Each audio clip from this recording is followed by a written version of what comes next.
Dr. Evette Rose, thank you for joining.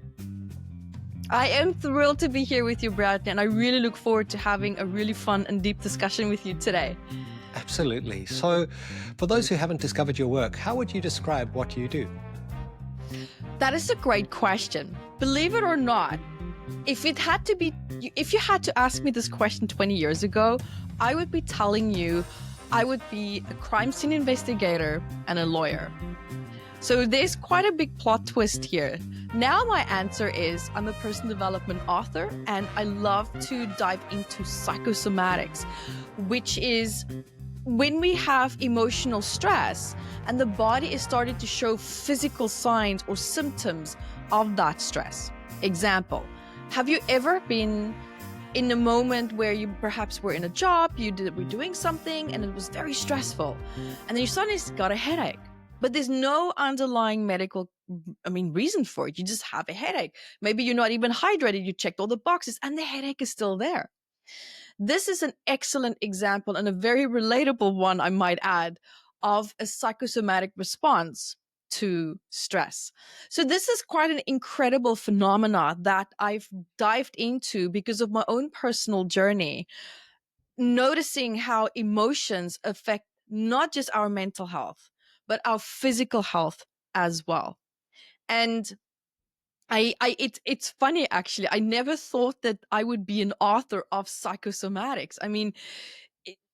Helping people was a passion that I had. And this big book that I wrote, Metaphysical Anatomy, this is what I'm actually best well known for. I have 21, and this is one of them. And this is of 722 medical ailments and the psychosomatic messages of that. So to answer your question, how all this started was just with my own journey of complete resourcefulness, for feeling completely unresourceful. You know, that place where you feel you're just hitting that wall again and again and again. It doesn't matter what you do or say or what you try to implement. It's like it helps you, but it doesn't help you to get to the end goal or result that you're looking for. And at least 20 years ago, I didn't even know what I was looking for. What I did know is that I needed to feel relief from this incredible anxiety that I felt. I had the worst anxiety that I can remember to this date was 20 years ago. And I had terrible destructive habits and ways of trying to deal with it, as we most do. No one wakes up every morning thinking, how much can I destroy my life? How much can I ruin it? We don't do that. We do get stuck into habits, though, that can cause us to feel that we're the hamster in a wheel. We're not making progress. The issues keep coming back that we're trying to address. So my scallop, my big demons were my anxiety, which then developed into severe depression. And I call it black depression because we have depression, which is that low level, uncomfortable, bland, just nothing feels great place. And I think a lot of us have dipped in and out of that. But I got stuck there. I was one of the people that got stuck. And it rolled over into that black depression, which then became very strong feelings and trigger warning, suicidal thoughts. And it was incredibly strong, badly to the point where one day I did decide to take action on it. And I remember 5 o'clock that morning, and I was in Brisbane. I was in Brisbane at that point in Australia. And you would think, just having come from South Africa, which is where I'm originally from, thinking, wow, I'm going to start a new life. This is incredible. Wow, Australia is showing me this beautiful new way of living. The people were amazing. Every day in the office felt like a holiday. Even though you're working your butt off, it just feels great. I don't know if you can relate, right? Because you also were in Australia. Yeah, absolutely. And that's where I went through my black depression stage as well, which is interesting. Really? In Manly, Sydney, it doesn't get better than that. But yeah, it's not always your environment that dictates your mental health. No. That's interesting. So, I'm so glad that you mentioned and touched on that. And you know what I realize now, looking back at why that could have happened to you and I, and not speaking for you, but I'm just saying what could have happened. You know, and I call that the active repair phase. You know, this is when we go through so much trauma, so much stress, and then suddenly we get into a place and space where we can yeah. we can breathe. We can catch our breath.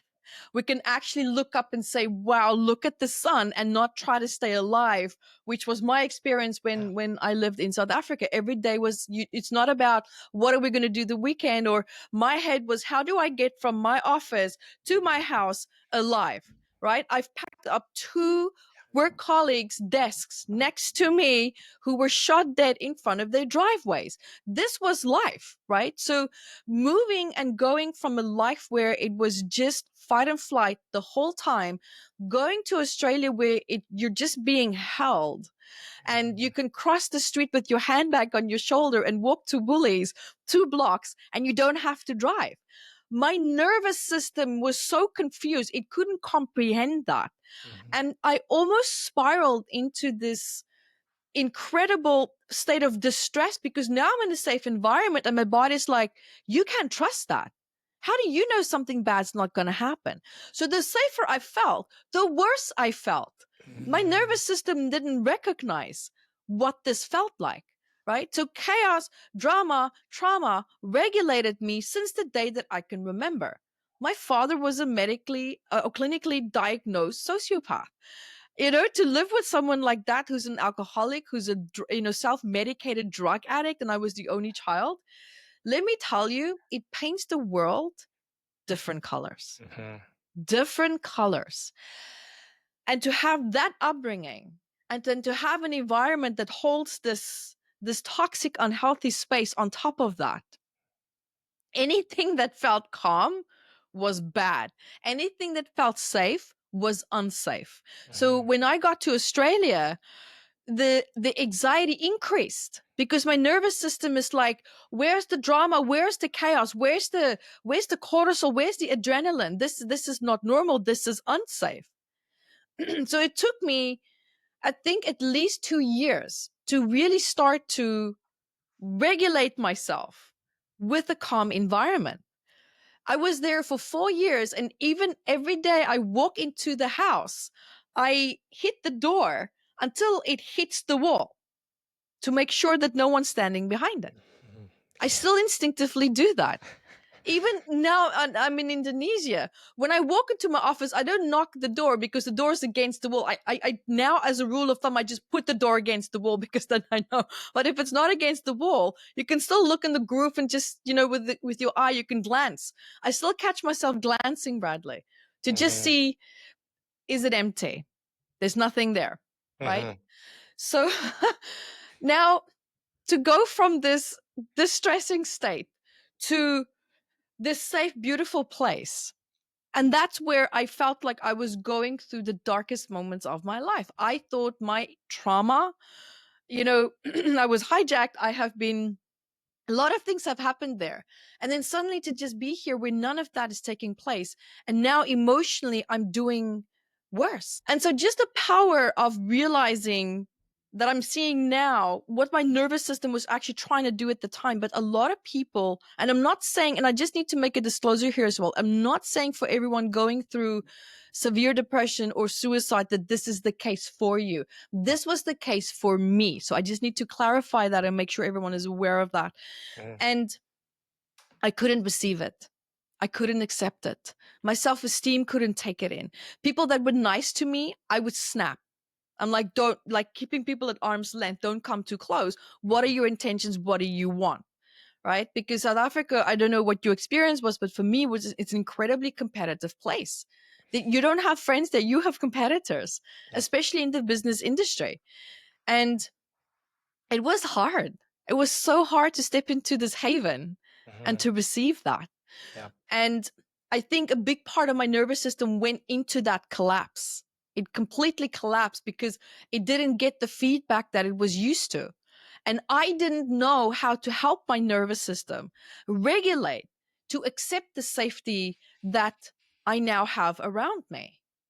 And that 5 a.m. one day, Bradley, I left a voice message on my and this is in Australia, and I left a voice message on her phone, and I just said, I'm not coming in.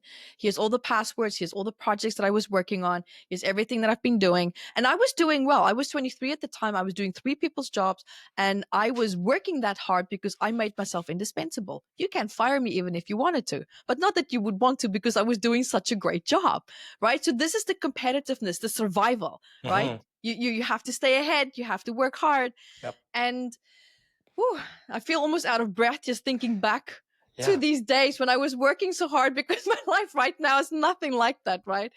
And I left all these messages for her, and I left it at that. And I already had 2 shots of vodka, 5 o'clock in the morning. I was smoking my cigarette at the time, which I was. I would get up normally 4 o'clock in the morning. I would do vigorous cardio exercise.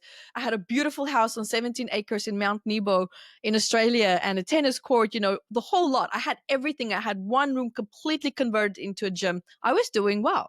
Everything in my environment, my lifestyle, showed and screamed success. But here, I felt like I was sinking, and I couldn't get out of it. Mhm. And it's not that my environment was wrong.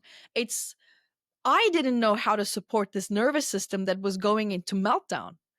And I was trying to do exercise. I was drinking a lot, so following my dad's footsteps. So a lot of really creepy, crawly, Mhm. patterns and habits that I copied and observed from my parents, how they cope with stress. That became my default because I didn't have a better answer. And so I sat in front of the computer way back then. You remember these Dell clunky computers, right? With the big clunky keyboards, Mhm. right? So Mhm. I had one of those, and I sat down. I remember I had the cigarette in my mouth, and I'm sitting like this so the smoke can go up, and I'm typing there with my long nails. How to end it in the most painless way possible. And thank God for this competitive voice in me. Call it a spirit, call it a guardian angel. I don't know what you want to call it, but it wasn't a voice that you would hear outside of you, but it was like a voice that I heard in my head, like when you talk to yourself or when you would sing a song in your mind, right? And your mouth is not moving. And I had that type of dialogue starting, but it felt foreign to me because I didn't feel like my thoughts, like I would normally grapple with myself. And keep in mind, at this point now, I was an atheist, right? So I was deeply questioning this. I was raised Christian. My drunk dad with a Bible under his arm, right? So my association with Christianity and with religion was toxic. Yep. And so I went the opposite extreme. I'm just like, I'm done, right? God, you don't exist to me. And even in my autobiography, I wrote about an ugly dialogue that I had with God one day, when things just continued to get worse and worse and worse in my life. And I sat there, and this voice is like, "You're asking the wrong question." And I'm thinking, "What do you mean? You're asking the wrong question." And I'm sitting there and I'm thinking, and now in my head, now my voice is coming, and this is why I feel so certain that this wasn't an interference from maybe it's my higher self. I don't know. But now I'm challenging this voice. I'm challenging this concept coming in, and I'm sitting there and I'm thinking, what if it's right? Because here I'm sitting in front of a computer now thinking of to end it. What if it is possible that I am missing something? What if there's something else out there? What if it's that I might be asking the wrong question? Because, Bradley, there's people around us that's really truly happy. There's people living their best lives. Yeah. What are they doing that I'm not? Oh, now that hit the sweet spot for me. My competitive side now went into, wait, what? There's something that people are doing that I haven't figured out. So it's almost like my greatest strength was woken up, but in a good way, in a positive way. And I sat there and I Googled how to be happy, Mm. because I I didn't know how to even start this journey.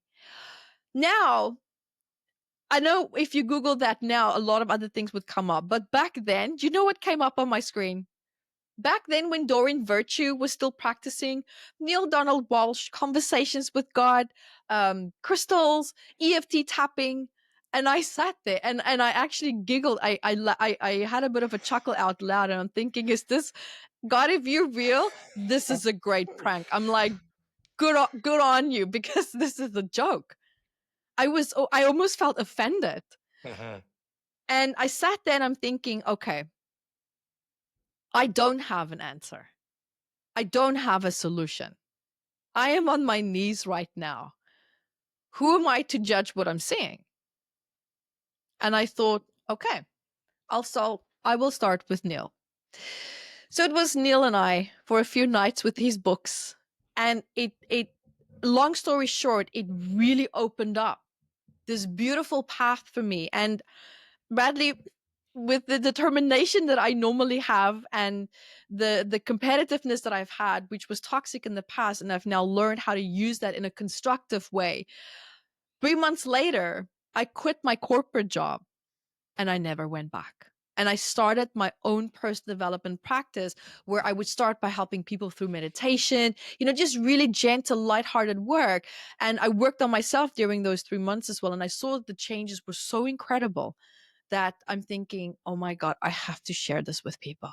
People need to know about this. So for anyone else sitting there in front of a computer thinking, how can I end it? It's asked the question, how can I change it? And I'm thankful for that, because my life is and looks completely different right now because of that question. And I had an ego death as well, because I accepted the fact that I didn't know the answer. I was that smartass, always saying, oh, yes, oh, maybe it's this, maybe it's that, maybe it's that, even if I had no clue what I was talking about. And that was my need and my fear of not being relevant. And so now I'm sitting there and I'm thinking, wow, isn't this incredible how my life has changed? Where I put a few videos now on YouTube as well. It went viral. Viral. This is 2007, 2008, way back then, right? Like, this is when all of these things, the media, the life that we have now, it's foreign. I was traveling so much. I would go back to Australia. They look at my passport. They said, "Ma'am, sorry, you can't leave the country. You don't have a return ticket." And I said, "Well, I don't know when I'm coming back." So, "Well, ma'am, you can't do that." I'm like, "Wait, what? I can't just leave and come back when I feel like it?" It was so foreign. Mhm. People couldn't grasp this type of nomadic lifestyle that I already started. She had to go to her manager 2 hours later after all these meetings and grappling. They go, "Okay, ma'am, it's okay, you can leave." Yeah. When I explained to them my lifestyle, and I still laugh when I think about it, because it was I really thought that I have to book a flight back that I'm not going to get back on, that I'm not going Yeah. to get on, because I'm going to be somewhere else. I don't know where I'm going to be in a month's time. I don't know. It's not your business, right? So, and so and I traveled the world, and as I was teaching, here's now where the psychosomatics come in. I worked with so many people, 7,000 people now one-on-one, and thousands of other students that I've taught tools and techniques to. And I started noticing that someone in Canada or someone in the UK can have a stomach ulcer, which we know is, in the medical literature, not a medical ailment. It's a psychosomatic ailment. And the person, for example, in Australia with stomach ulcer had the exact same trauma points. Mm. Completely different diets, different religion, different values, different beliefs, but they have the same trauma points. When we start to dive into when the stomach ulcer started, what were the emotions that you felt around that? And when we pretend, and this is a fun exercise, when we connect to the body, we pretend we give it a voice. Why is it that the person's voice, body's voice in the UK, is the same as the person in Australia? That blew me away. It Mhm. blew me away. Now, we all know that Louise Hay have already written all these books, or several books about, love yourself or heal your body, and so forth. And as you can see, this book, it's a lot thicker than that, right? It's a massive book. And so when I looked at, okay, I don't want to reinvent the wheel. There's nothing exciting about that. So I asked the question, what is missing? Mhm. What is missing? And that was the trauma patterns that people were experiencing and then applying the wrong solutions to it. Because in most cases, when something goes wrong in the body, we don't like feeling discomfort, but we want to go in and fix that, right? And then the challenge lies in not understanding the language of the body. What is this emotional pain that's become either physical pain or tension in the body? What is that? Why is that there? Why is it that my shoulder suddenly hurts? And I've gone to the doctor and there's no underlying medical reason why that could be there. What is next? Oh, we'll pop a pill, which Mhm. is why I wrote this book just recently, Solving Pain Without Pills, when the answer is not in a bottle there, right? So Excellent. it's just pain is and ailments. It's not there to ruin your life. It's not saying that your body is failing. Your body is working for you. That's your body just saying, we've been dealing with an emotional underlying stress. We don't know how to deal with it anymore. And it's now coming forward in a different way. Broken heart syndrome. We all know that emotions can cause a heart attack, even though you don't have a heart problem. I had a heart attack before I turned 30. Mhm. Bradley, I was lying in the hospital. I was living my best life, traveling the world. I had, at that point to be, I think it was 28, and to have almost $1 million in your bank account was unheard of. Who Mhm. does that back then? Way back in the days, right? This is when being a nomad was still not, though I don't even think the word nomad was broadly being used. I had everything going right in my life. And here I am, a spokesperson for emotions and stress and trauma that's unresolved in the body. And I nearly said goodbye to my life. And when I had that incident, the doctor came in, and it wasn't a very graceful briefing. It happened in a third world country. And he came in and he threw this white box of pills on my bed. And he said, "You don't have a heart problem. You have a goddamn stress problem." And he threw the box on my bed and he walked out. And that was my briefing. And you know what he gave me? Yeah. Valium. He Oh, wow. prescribed Valium. Okay. Yeah. Pop a pill and chill the hell out, Evette, because you don't have a heart problem. They discharged me that same day, Bradley. They discharged me that same day. Like, get out. You don't have a heart problem. Thanks for the Valium. Yeah. And thank God my mom was visiting me at the time, because she helped me Mm. to recover, because that feeling of breathlessness, the exhaustion, the weakness, Mm. it doesn't leave you for a while. Mm. And it was terrible. And so I had to reevaluate what in my life was going on that I wasn't looking at. And then I realized we have something that's called eustress. This is positive stress. This is stress that we perceive as being positive, right? We get high on that cortisol, we get high on that adrenaline. People started the blood flow is going, and we're ready for action. So we've turned that fight and flight response into a positive response that we actually have a positive association with. And research has showed that if you have a positive association with stress, it's less likely to harm you. Mhm. Now, I had the eustress, but I also have underlying stress that was covered by the eustress. So much so that it nearly took my life. And I had to backtrack, back, and reevaluate what was really going on in my life. What is it that I wasn't looking at? How was I using this eustress to cover up what I was really, truly feeling? That's a bypass. Right? So the body has a way of keep bringing things back in loops and circles if we don't deal with it. And that is exactly what happened to me. I had a significant loss, and that's what triggered the heart attack. But that was just the final trigger. There were a significant relationship was coming to an end, and I didn't want to accept it. I was using all this positive stress, thinking, no, everything's going to be fine. We're going to work through this. We're going to keep traveling and see the world. And when I when I finished recovering, I walked away from the relationship. I walked away from the business. I walked away from the house. I literally walked away from everything. I had 2 suitcases and 8 small little boxes that was shipped to me to Bali in Indonesia through the normal snail mail postage system, because I wasn't going back there. I was starting my life all over and new. And I walked away with, I think, less than $20,000 in my bank account, which I know might be a lot for a lot of people who is starting over. But for me, going from this lavish lifestyle Mm. to just, you wash your hands clean and you're done.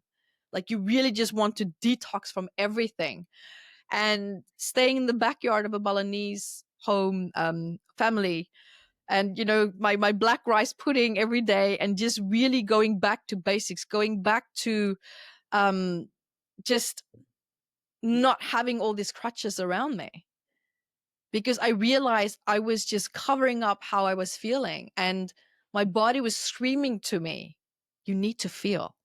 Mm. You need to feel. But needing to feel doesn't mean that it has to be incredibly painful. It's painful when we resist what we're feeling. That is when it really gets painful. And number two, normally when we feel a lot of this emotional pain, that is your nervous system that is confused. Your nervous system is confused because it's called in psychology patterning. You know how we pattern our environment with certain emotions, feelings, sensations, and this is what locks in certain experiences. Your nervous system always expects certain people, certain habits and routines from taking place. It expected. And suddenly when there's the absence of that, that's not always a graceful reset, Mm. right? Especially if that environment, even if it was a toxic person, these people were part of your nervous system regulation. We always think regulation is what makes us feel safe. Well, what if your definition of safety is actually toxic? Now we have a problem, right? That's interesting. Yes. Yeah. Hmm. Yes, exactly.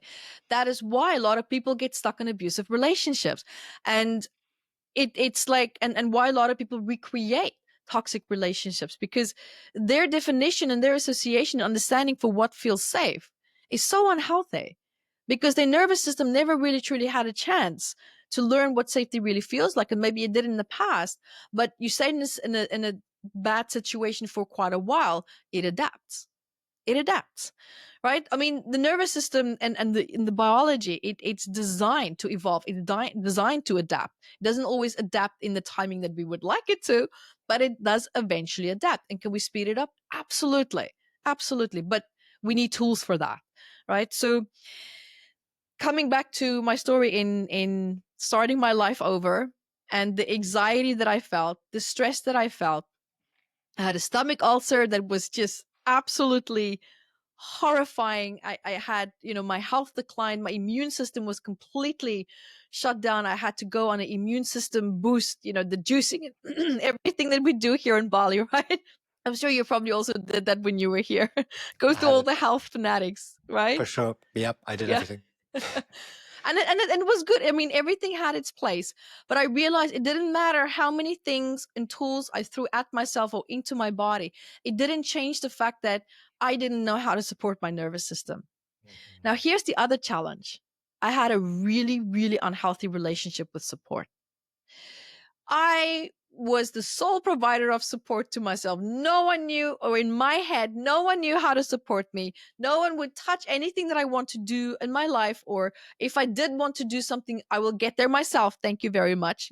Stay out of my way, because I didn't trust people and I didn't trust support. Support for me in the past always came at a price. Came at a price. You're obligated to do something back. Now someone has control over you, or people give you the kind of support you feel unworthy of saying what you actually need. So you end up being supported, but it's not what you need. So you end up feeling unsupported, right? I went through all of these cycles, and believe it or not, you're gonna love this. So the person that I ended the relationship with, we flew over Laos in, close to Thailand, Oh. and we went to a small little town called Pai. And we were on this airplane with propellers that only 12 people could sit on. And so there was this guy And probably he was at that time in his 50s, and really nice, very soft spoken, and just started striking up a conversation because we all were laughing, thinking, are we going to get alive to this place? Because the airplane was, it was like up and down and this and that, and the engine didn't sound healthy. And connected and talked, and that was it. Never thought anything of it. Years later, now I'm back in Bali, crying my guts out, just trying to get my life back on track. Just everything is just a mess, doom and gloom. And a friend said, hey, why don't we go to this dancing class? And I'm like, you mean like this ecstatic stuff? They're like, not really. This is more gentle, where you just kind of like move and see what your body wants to do, and listen to your body. Listen to your body. And I'm like, no, come on. What is that? Dancing and doing all this stuff? What are you talking about? And I thought, okay, because I felt so lonely, I thought, okay, let me go. Let me just go and see what this is all about. And I thought maybe I can dance some of this grief out, get my body to move. Bradley, guess who was teaching that workshop? Go on. The guy that I met on the airplane flying to Pi years ago. That's he was crazy. the teacher. Mm-hmm. Now it gets even better. I told him what happened, and he just looked at me and he said, you're struggling because you're not allowing support. And now my defenses, like, I can feel my whole body tensing up because he's right. And I know that he's right. And I'm like, you're not breaking this barrier. You're not breaking this barrier. Yeah. And he went quiet, and there was at least 30 people in that room. And we were all sitting in a circle. And he said to everyone, stand up. And so we all stood up, and and he said, let's form a triangle, him standing at the tip of the triangle, and everyone is like this, okay. And so now, and he called me out, and he said, come here. And I'm thinking, shit, now what? And I was right in front of this triangle, and he put his hands on my shoulder, and everyone else standing behind him holding his shoulders, but it's like really close. I mean, it's like sardines in the can, like everyone's standing really close. And he said, lean back, fall back. And I'm like, no, because this is now number one, trust and allowing yourself to be supported. And he said, you're going to feel today what support feels like with 29 people standing behind you. Bradley, I leaned back and I cried, and not a graceful princess cry. It was an ugly cry. It was tough. It was grueling, but it was so healing. And after that day, I booked 3 sessions with him. The first time in my life that I went to go and actually ask for help. And he so beautifully helped me to move through that process and to get through that I think 3 months later, I was back on stage, back teaching, back on track, traveling the world. It's like everything in my life just started to come back into alignment, And what was funny, while I was going through the separation, all my clients, what issues they had? Divorce. Really? They were also going through separation. So here I am with my heart in pieces, helping other people to elevate themselves who's going through the same thing as me. I was giving the law of attraction the middle finger because I'm like, this is not right. Like, give me a break. But what it showed me was the mirror of what was happening in their life that was going on in mine that I didn't want to look at. It's like, all right, you can't see, I'll give it to you. I'll show you. I'll match you with what you need to see. And when I realized that, I received it. And the integration was more graceful. And I learned how to help my body to move and go through regulations and my nervous system to realize that, listen, hey, it's okay not to see what you're used to anymore. It's okay to embrace what is new. Let's take it a step. And this is me talking to my body. Like I'm talking to my body like a separate entity, even though it wasn't. But I had to learn how to do that. I had to learn how to include my body and not set up my life in a way to get into habits and distractions to avoid what I'm feeling. Because let's be honest, that's what most of us do. We think we're helping our body, but in reality, we're setting up our lives to avoid. We're setting up our lives to not feel, because we do things that feel great. But when the activity stops, when the noise goes down, the pain comes back, right? So that means we're coping. Now, I got to a point where I didn't want to cope anymore. I wanted to start to live my life. And that meant embracing how I was feeling. And so the first step that I realized in helping me to deal with, and I had severe neck pain. I haven't even mentioned that. Severe neck pain as well. Not because of an injury or an ailment, nothing. Purely just because of my resistance to needing to constantly control where I was moving in my life, because that's the neck. Feeling control in relationship to the direction that you want to move into your life. And sometimes it can be ourselves that's controlling it, or we feel that our environment is controlling it. But my controlling habits and behavior is what locked me in. It's like the world is saying, go this way. And I'm like, no, I'm not going to go that way just because you said so. I will make that decision for myself. Thank you very much. You know, this, this is who I was. And that pattern creeps out every now and then. But I'm thankful for the awareness that I have built around my life, my body, and myself to recognize that and to catch that voice and say, you know what? I'm thankful for what you did in the past. I'm thankful for how you served me, but you can rest now. What would you like to do instead of trying to grip onto everything? Oh, I want to go sit at the beach. And I imagine that part of myself just, I release it. Go to the beach. I got this, what I'm doing right now. So that's called parts work. So that's my version of working with it. A lot of people say, oh, how old is that? How old is that part? Bring forward the higher self and so forth. But for me, it's like just acknowledging these different parts that we feel in conflict in, and just instead of being stuck in the state of resistance, what do you want to do? And when the answer comes, imagine that that part is going out and doing that. The relief that comes from that is sensational. And so when I started to realize the power of just listening to what it is that my body needed, what is it that I wanted to do? What is it that different parts of me wanted to do? And how do we live with these different parts in harmony? Because it's not there to ruin you or your life. It's there just showing you what is not integrated. It's not about cutting it off, cutting it out. We heal it and we plug these pieces back in together, and that is how we become whole again. But with the way that we live our life, it's set up with patterns and habits that causes these parts to stay defragmented. And we try to carry on in life half broken, but we feel great because of these actions and behaviors. What I realized for me, and this is my version for everyone listening, this is my definition, no one else's. My definition of happiness is when you can finish and wrap up the day and you can go lie in your bed without all the noise, without all the to do things, without all the, actions that you've been taking, and take a breath and still feel content and happy. That for me is true happiness. And I can't say that I'm 100% there, but I feel that I am at least a big chunk of the way already there.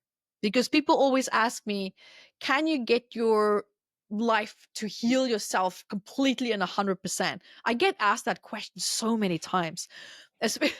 And my answer is, sure, you can do that if that is your main goal. But then people can also use healing work in itself as a bypass to deal with what's actually going on in their life that's not working. Oh, well, this is not working in my life. That person's showing up in that way. Let me go heal myself. Okay, well, that's a great strategy to have. But to what point do you want to now work on yourself to adapt to someone else? You see, so we also, there's certain things that also needs to be taken into consideration. And I honestly don't want to spend so much time constantly just working on myself. It's a process that takes place. And I think the end goal can be to feel content, to feel neutral in your life. So for me, what real true healing looks like is just to feel content with your life. You feel content with your environment. And if something in your environment is distressing you to the point where it's taking away your quality of life long term, do something about it, because there will always be people in your life that's going to cause you temporary discomfort. and Yep. and sometimes we just need to move and breathe through that, because people are going to be who they are. Let it be. But you can always regulate and and it's like a chess game. You move things around on your end to suit you, right? And I for me, my definition of happiness ended up being just feeling content. It's feeling content.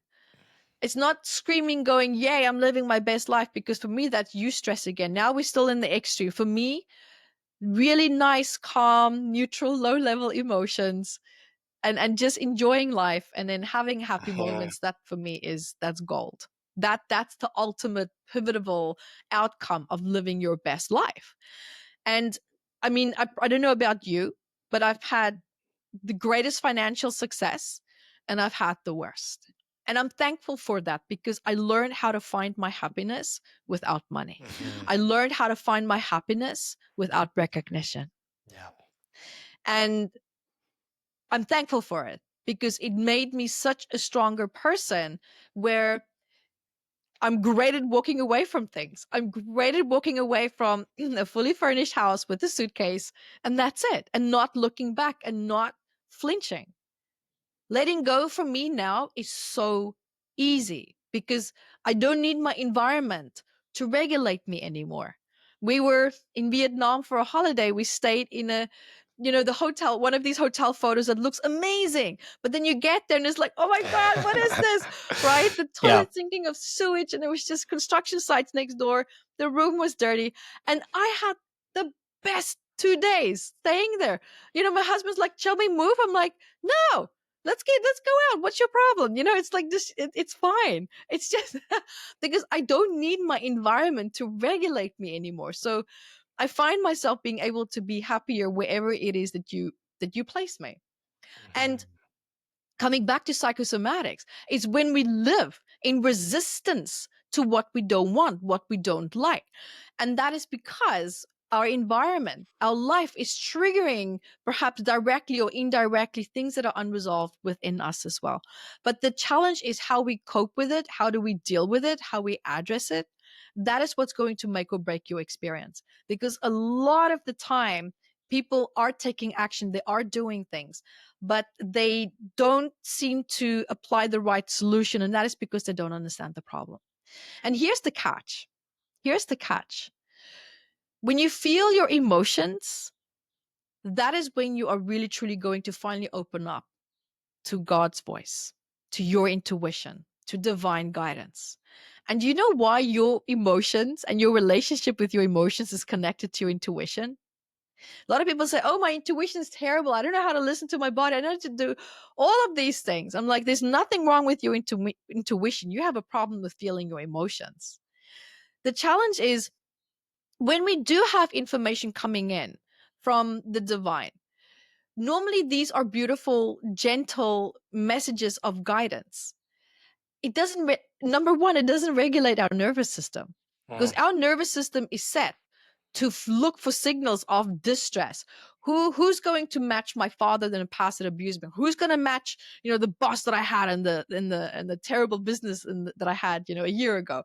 Who's going to match all these other things? So it's looking for pattern matching, like what feels dangerous, because that's just a pure biological wiring. We're negative bias, and then in the instinctive responses have been firing off long before our frontal cortex and the hippocampus became developed. So we're literally changing an incredible way of thinking and feeling as we are evolving. And we're evolving almost too fast for the reptilian mind and the medulla, I mean, Yeah. it's part of a much bigger structure. And so that's the first challenge number one, why we're struggling to listen to emotions before they start to build up to get to a point where they are problematic. And the other point also is the association that we have with certain emotions. You know, that bad feeling that creeps up and you go like, oh my God, here we go. Yeah. Right. So now we actually have an opinion about how we feel. So this is now a challenge. So that opinion needs to be changed. That opinion needs to be challenged. And instead thinking, okay, I'm feeling this bad feeling. I'm wondering if something, become curious. I'm wondering if something in my environment is now triggering something that I'm not looking at. What is the voice? What is it trying to say? How does it really make me feel apart from just discomfort, right? We need to actually get down into that extra layer, that second step. And this is the part where people struggle because the immediate default, let's avoid. Let's go do something else. Let's go have a glass of wine. Let's go have a cigarette. Let's go hit the gym. It's like but these, listen, and the thing is, these habits are great.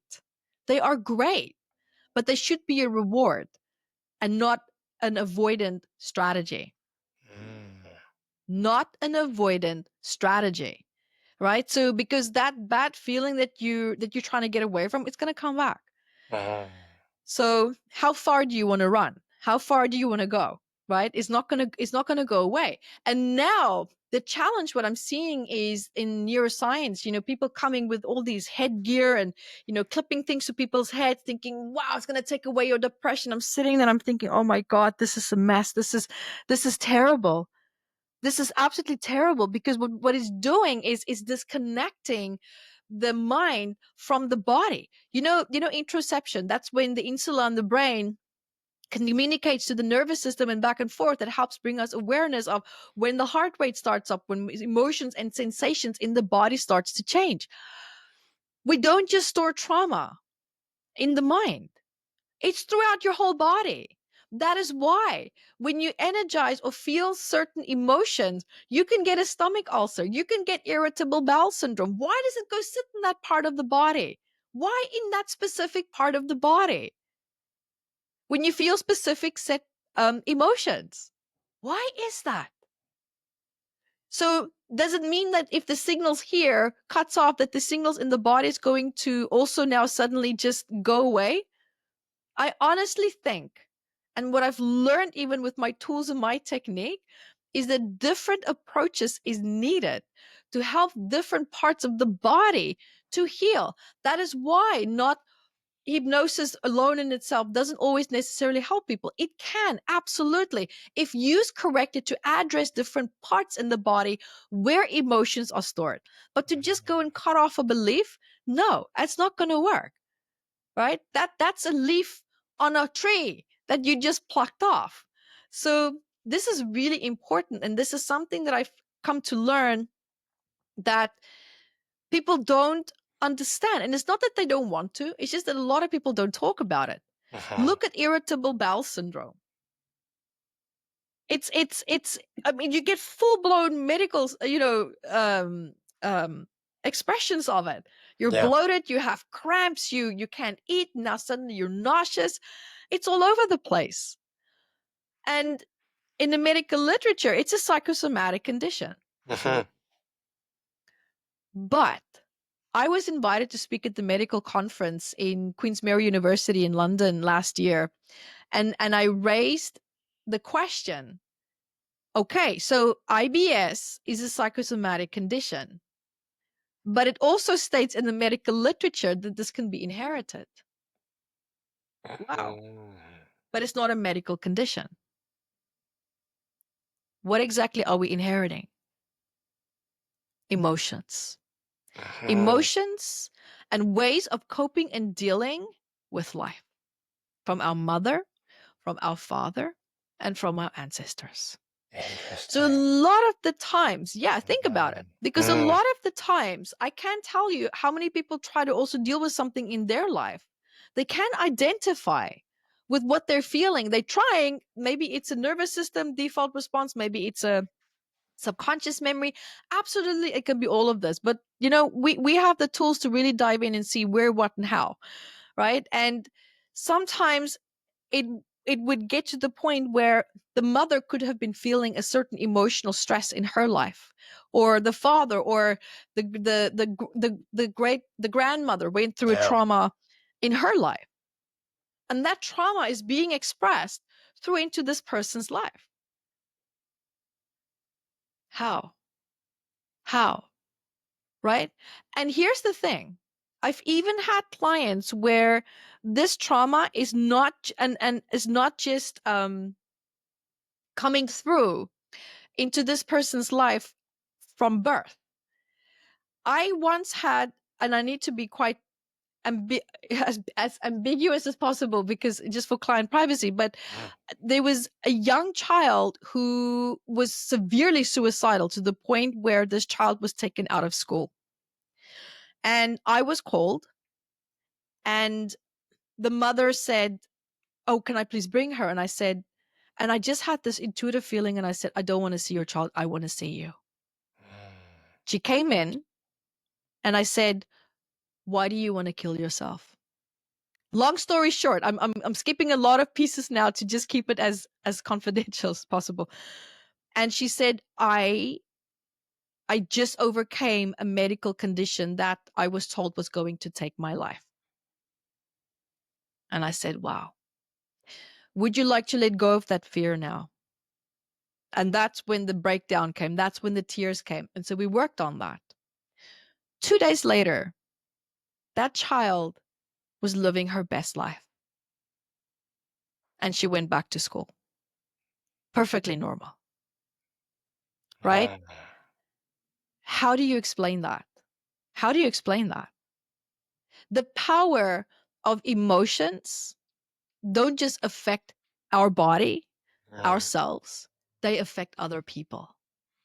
They affect other people. That girl had a close relationship with her mom. They did. They had a wonderful relationship. So the sensitivity of picking up that someone else is not doing well and that becoming yours can happen like that. I mean, Bradley, I'm sure that you have had moments where you were walking and you see someone, you can't see their face, but suddenly you just feel this sinking feeling, right? You just suddenly feel like, oof, this doesn't feel good. This doesn't feel right. But there's nothing to validate why you feel the way that you do. Nothing there is explaining it.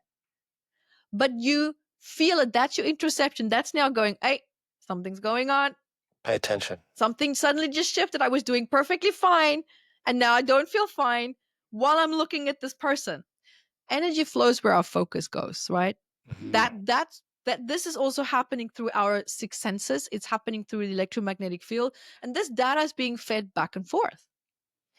And someone else's emotions can become ours very fast.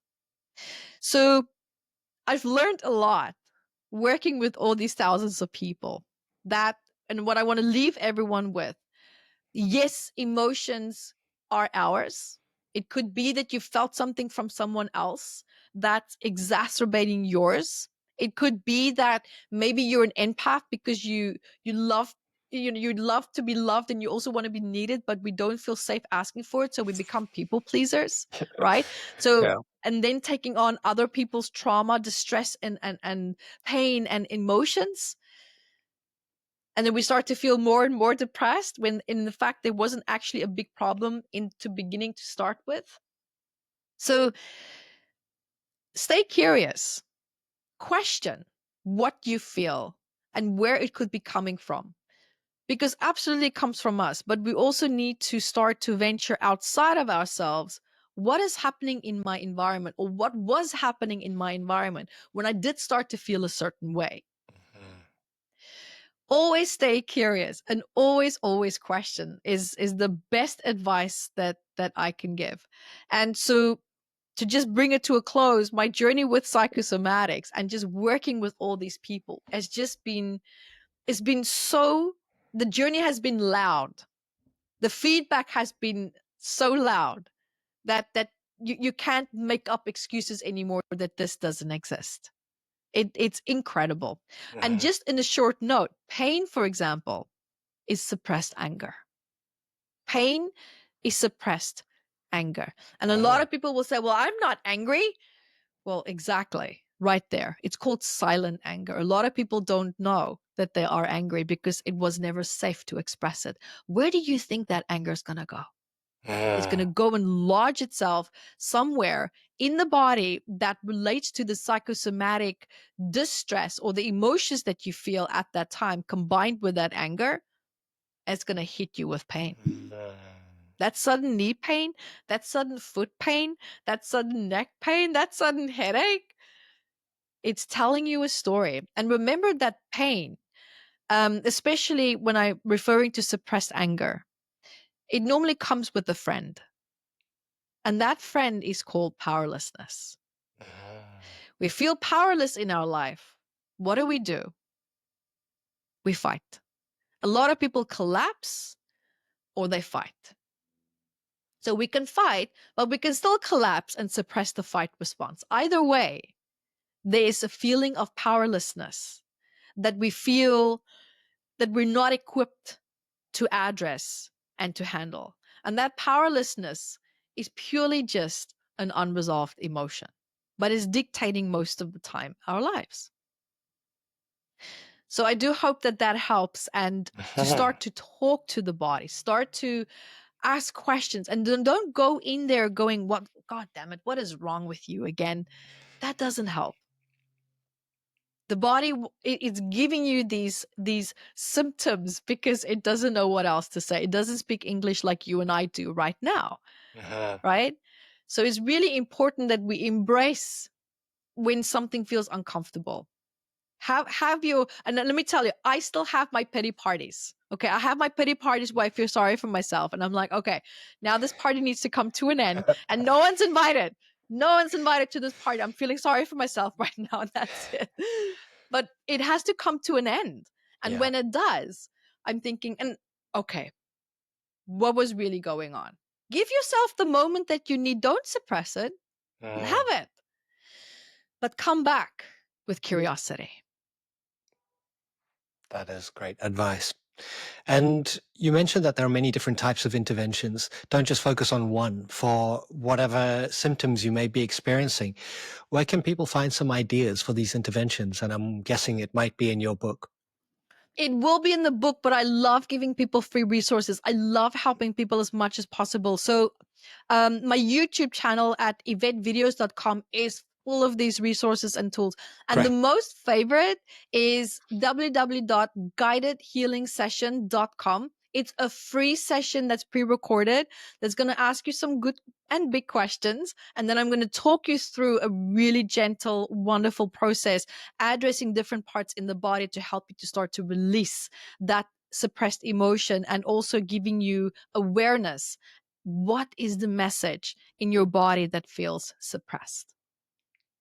Thank you so much, Dr. Evette. This has been fantastic. I am going to have to watch this again to absorb everything fully. Any final thoughts for those who stuck with us all the way to the end? And I'm sure there'll be many. I do hope so, yes. And so for anyone else out there, remember, when you have a challenge, it's how you see that challenge that's going to determine the outcome of that. And remember, for everyone else, being with us the whole episode, is when I was at the brink of giving up, I was asking the wrong question. I honest to God, I was asking the wrong question. Where in your life could you be asking the wrong question? And number two, something I want to share with everyone else that absolutely changed my life, like completely changed my life. When things are going wrong, I always ask myself to name 5 things that are going right in my environment. So there's 2 steps. 5 things that's going right in my environment. And yes, let me tell you right now, in all brutal honesty, there have been days where I would be mentioning on these 5 points. Okay, the sun was shining today. That was good. Yep. Okay. I saw a bird today. That was nice. Okay, that was going right. Okay, so I have had these days. Okay, Yeah. I'm not asking you to go and look for extravagant things. I've had many of these days. And then 5 things that you are doing right. And yes, I also have had these low moments where I'm thinking, okay, I'm breathing. Okay, I'm doing that right. Okay, my eyes are blinking when they should. Okay, I'm doing that right. You know, I brushed my teeth this morning. I did that right. Okay, so sometimes it really truly is just going back to basics. Yeah. And that is okay. It's part Mhm. of life. I love the Buddhist principles where they say, you know, there's an opposite polarity to everything in life. Where there's darkness, there's light. Where there's happiness, there's sadness. And these contrasts are part of life. Expect it. Expect good days. Expect bad days. Because a lot of the time, disappointment creeps up and it bites you in the butt because we were expecting something else. We were so focused on having things be a certain way. I mean, it's good to have standards, it's good to have expectations. But I've learned to have expectations and standards to the point where if I didn't get what I wanted, if it didn't work out the way that I needed it to, that's okay. That is okay. Because we normally have a strong underlying emotional need that we're hoping this thing will fulfill. That means your happiness is not with you.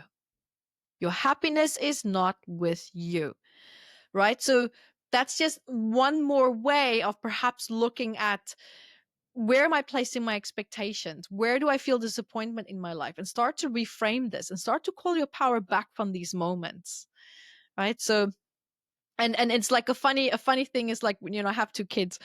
And there was a day where I was sitting there, I'm thinking, oh my God, what did I do? This is hell. I'm just, this is too much. And I sat there and I'm thinking, you know what? It's like when you train to become a boxer. You're training, and then you go into the boxing ring and then you get punched in the face and then you're pissed off. No.